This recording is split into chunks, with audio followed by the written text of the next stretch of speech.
বন্ধুরা, আজকে যে রেসিপিটা শেয়ার করব সেই রেসিপিটা একটা দারুণ রেসিপি। প্রথম থেকে শেষ পর্যন্ত অবশ্যই দেখবে। হ্যাঁ বন্ধুরা, আজকে ভাতের মাড় যেটা আমরা ফেলে দিই সেই ভাতের মাড় বা ফ্যান দিয়ে একটা মজার পাঁপড় তৈরি করে নেব। নতুন বন্ধুদের ওয়েলকাম আর পুরনো বন্ধুদের অনেক ভালোবাসা নিয়ে শুরু করছি আজকের ভিডিও। তো দেখো বন্ধুরা, ভাতের ফ্যান যেটা ভাতের মাড় আমরা ভাত করে নেওয়ার পরে যেটা বের হয় সেটাকে আমরা কিন্তু ফেলে দিই।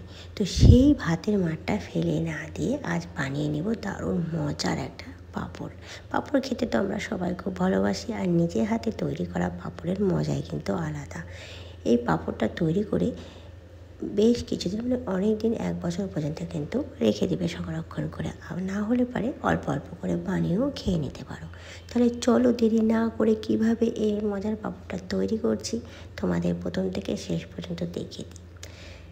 পাঁপড় তৈরি করার জন্য যেটা আমাদের লাগছে সেটা হচ্ছে ভাতের ফ্যান বা মাড়, যেটা আমরা ভাত থেকে ভাত ছেঁকে নেওয়ার পরে পাই।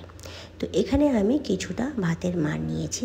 তো এরকম একটা ডাব্বা, একটা কাপের মতো নেব, একটা কৌটোর মতো, তার মধ্যে আমি মেপে নেব। তো এই কৌটোটার 2 কৌটো আমি নিয়েছি ভাতের মাড়। তো 2 কৌটো ভাতের মাড়ের সাথে আমি পুরো 1 কৌটো নিচ্ছি ময়দা। ঠিক আছে, ময়দার সাথে খুব ভালো করে মিশিয়ে নিব ভাতের মাড়টাকে। আর এর মধ্যে 2 থেকে 3 চামচ চালের গুঁড়ো অ্যাড করব। আর তার সাথে দিয়ে দেব 1 চামচ লঙ্কার গুঁড়ো।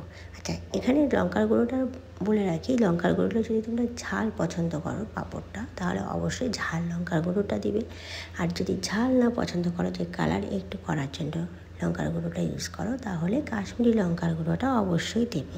সেটাতে কালারটা খুব ভালো আসবে, একটা আলাদা সাদা কালার থেকে ওটা অন্য কালারের হবে, আর খেতে খুব ভালো লাগবে।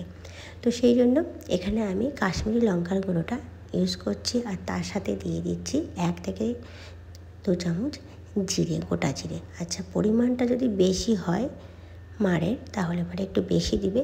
তো এখানে যে পরিমাণটা আমি নিয়েছি তার হিসেবে আমি 1 চামচের মতো গোটা জিরে দিয়েছি। আর দিলাম সামান্য লবণ। ভালো করে মিশিয়ে নিব।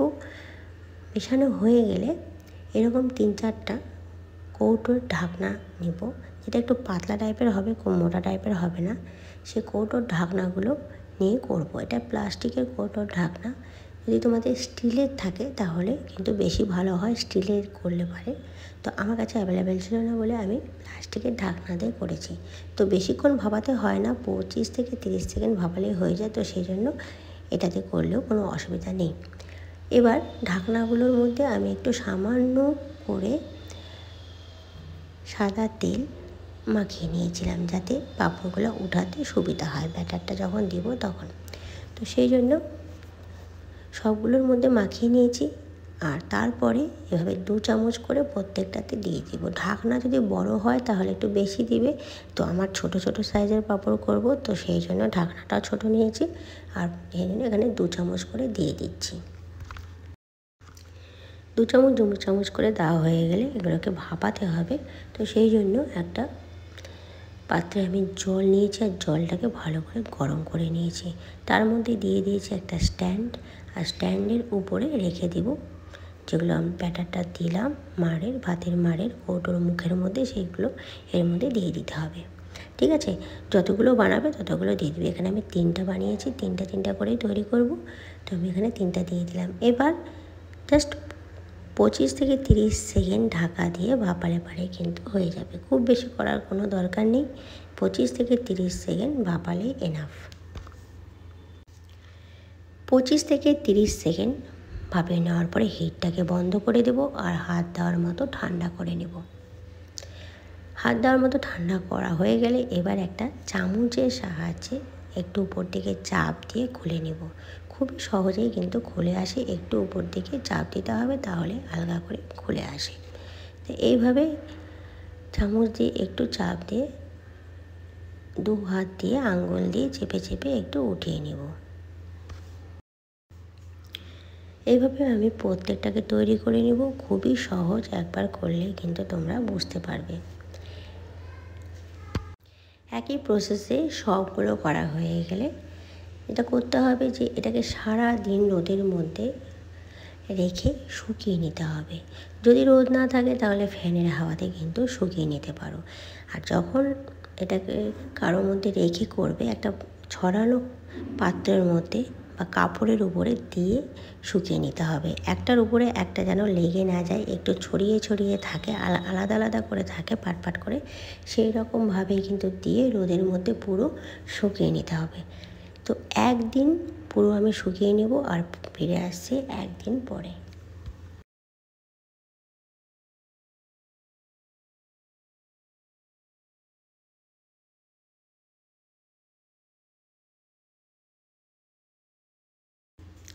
এবার পাঁপড়গুলোকে ভেজে নিতে হবে। তার জন্য সর্ষের তেল গরম করে নিয়েছি, তোমরা চাইলে সাদা তেলেও ভেজে নিতে পারো। গরম তেলের মধ্যে দিয়ে দিব আর পাঁপড়গুলো টপাটপ ভেজে নেব। তো দেখলে কত সহজে ভাতের মাড় দিয়ে বাড়িতে কয়েকটা মাত্র উপকরণ দিয়ে দারুণ মজার ক্রিসপি পাঁপড় তৈরি করা যায়। আর বেশি দিন ধরে রেখেও দেওয়া যায়, আর মাঝে মাঝে বের করে খেয়ে নেওয়া যায়। তো আশা করছি ভিডিওটা তোমাদের ভালো লেগেছে আর তোমরা শিখে নিয়েছো। তো বন্ধুরা, ফিরে আসলাম একদিন পরে। পাঁপড়গুলো পুরো শুকিয়ে গিয়েছে, ইজিলি ঘরে তৈরি করা যায়। অবশ্যই বাড়িতে একবার তৈরি করবে, আর তৈরি করলে কিন্তু আমাকে কমেন্ট বক্সে জানাবে কেমন হয়েছে। আজকে এই পর্যন্তই, তোমাদের সাথে আবার দেখাবে নতুন ভিডিওতে নতুন রেসিপি নিয়ে।